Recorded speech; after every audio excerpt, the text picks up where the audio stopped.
Hello, खुदा आपको बरकत दे। मसीह यीशु के पाक नाम में सबको सलाम। आज हम देखेंगे, हमारा मज़मून बड़ा स्पेशल है। आज हम सीखेंगे फ़ोन बहुत बड़ा मसला है इस वक्त। फ़ोन बड़ा मसला है इस वक्त। फ़ोन को मिस यूज़ करना बहुत बड़ी प्रॉब्लम बन चुकी है। लोग जो है वो एडिक्ट हो चुके हैं इसके अंदर। जवान भी, बूढ़े भी, औरतें भी, मर्द भी, कोई भी बचा नहीं इससे। ये फ़ोन जो है इतना लोग इस्तेमाल करते हैं और ख़तरनाक है ये कितना। हम देखेंगे बाइबल की रोशनी में, देखेंगे चीज़ ये कितना ख़तरनाक है इंसान के लिए, और इसको जो है बहुत लोग छोड़ नहीं सकते। बहुत लोगों के लिए मसला इसको छोड़ना मुश्किल है, क्योंकि इतना ये एडिक्ट हो चुके हैं, एडिक्शन हो चुकी है इसकी ये। और ये फ़ोन फिर जो है बहुत सारी एडिक्शन इससे निकलती है।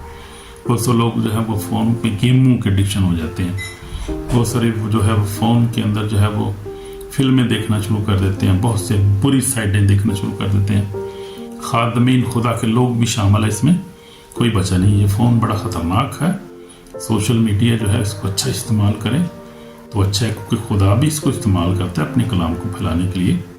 तो हमें भी इसको अच्छी तौर पे एजुकेशनल बेसिस के लिए इस्तेमाल करें। आप बाइबल को सीखने के लिए, बाइबल को पढ़ने के लिए, आप एजुकेशन के लिए इस्तेमाल करें। टेक्निकल एजुकेशन जो है वो, आप फिजिकल एजुकेशन, तो आप एजुकेशन अच्छे मकसद के लिए इस्तेमाल करें तो फिर बरकत है, बरकत आपको मिलेगी।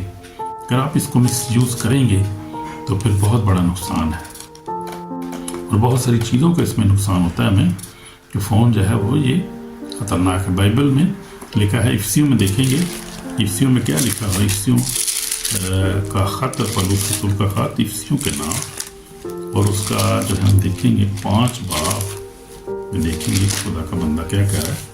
5 बाब उसकी 16 आयत में खुदा का बंदा क्या कह रहा है। कह रहा है कि इस वक्त से नादान न बनो, वे खुदा की मर्जी को समझो कि क्या है। तो 15 से बस गौर से देखो किस तरह चलते हो, नादानों की तरह नहीं बल्कि तनाव की मानद चलो, और वक़्त को गनीमत जानो क्योंकि दिन बुरे हैं। वक़्त को क्या करो, गनीमत जानो क्योंकि दिन बुरे हैं। आखिरी टाइम है इस वक्त, दिन बुरे हैं। सबब से नादाना बनो बल्कि खुदा की मर्जी को समझो कि क्या है। तो खुदा की मर्जी को समझने के क्या है, कौन सा हमारे लिए काम अच्छा है, कौन सा हमारे लिए नुकसानदेह है, जिसमें हमारे जो है वो टाइम का भी नुकसान होता है, हमारी स्पिरिट का भी नुकसान होता है, हमारा जो है वो माली, जिस्मानी, फिजिकल